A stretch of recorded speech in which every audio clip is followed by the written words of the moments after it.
Bonjour et bienvenue dans cette nouvelle séquence du C41 Sylviculture. Dans cette séquence 11, nous allons aborder la deuxième et dernière partie de la conversion en futaies régulières. Nous allons aborder dans cette vidéo la conversion en futaies régulières par le taillis. Pour rappel, la conversion par le taillis ne s'envisage que si elle n'est pas possible par la réserve. En effet, la réserve assez riche a un potentiel, alors que par le taillis, le diamètre moyen des arbres utilisés est plus faible. Donc, le temps de conversion sera plus long, forcément. Et en synthèse, la mise en valeur des réserves reste prioritaire. Donc, on envisage la conversion par le taillis uniquement si on ne peut pas mettre en œuvre la conversion par la réserve.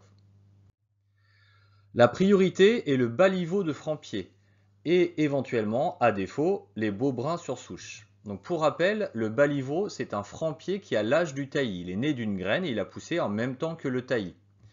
C'est la priorité car il aura une meilleure qualité à la fin. Et puis, dans un second temps, on va prendre en compte les plus beaux brins de taillis qui sont sur les CP.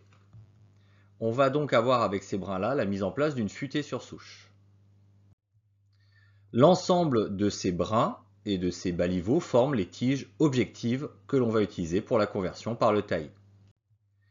Les tiges objectives doivent présenter un potentiel d'amélioration.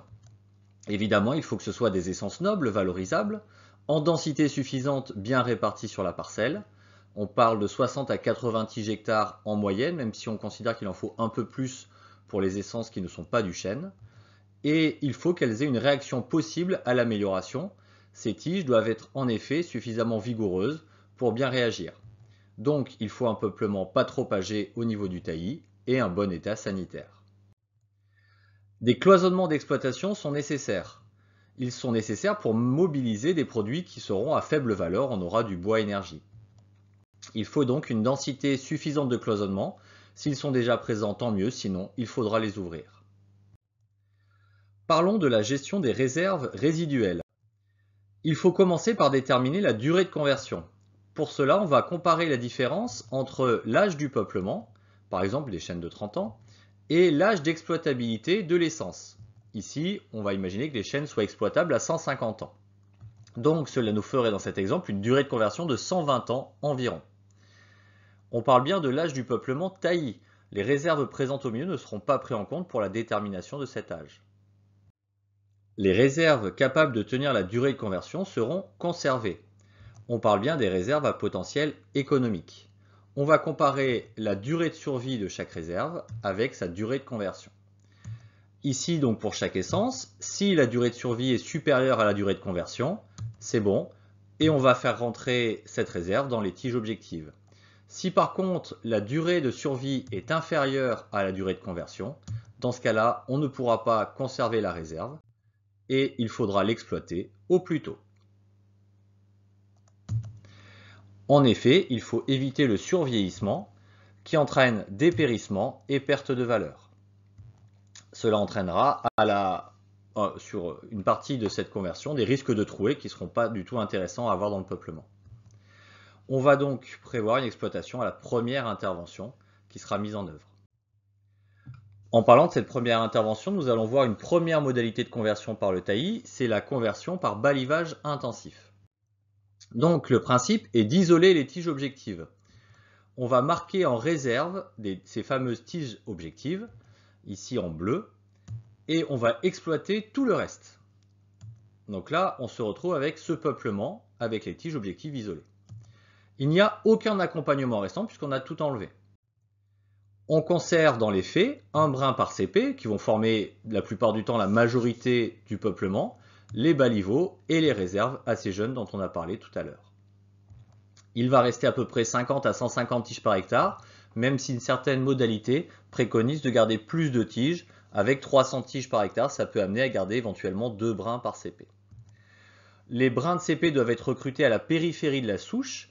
Il faut une souche jeune et basse pour qu'ils puissent s'en affranchir et régénérer une souche qui est peut-être âgée.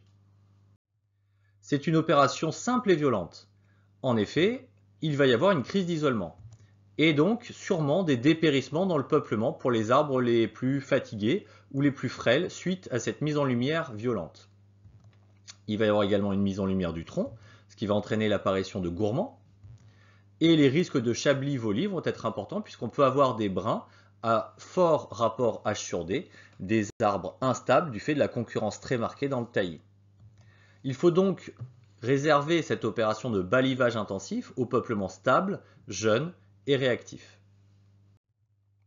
Les éclaircies classiques seront nécessaires par la suite puisque les houppiers vont se développer et donc là on va revenir dès que la fermeture du couvert est effective pour gérer la concurrence. On va faire une éclaircie selon les principes de la futée régulière. La conversion sera terminée lors de l'exploitation du dernier semencier. En effet, en fin de conversion, on est très proche d'une futée régulière. Et donc les méthodes de régénération classiques vont pouvoir s'appliquer et on va passer à une fin de conversion en fin de régénération, c'est-à-dire à la coupe définitive, à l'exploitation du dernier semencier. Parlons maintenant de la conversion par le taillis par éclaircie de taillis. Donc là, le principe est d'améliorer peu à peu les tiges objectives. On va désigner les tiges objectives, mais ce n'est pas un marquage en réserve, puisque là, on ne va pas couper tout le reste. Ça sera au contraire un marquage en abandon, et on va marteler à leur profit en choisissant les tiges qui gênent le plus ces tiges objectives. Donc on va exploiter ces tiges, on voit qu'il y a une évolution peu marquée du couvert, et on est à l'équivalent d'une éclaircie en futée régulière. On va faire quelques trouées.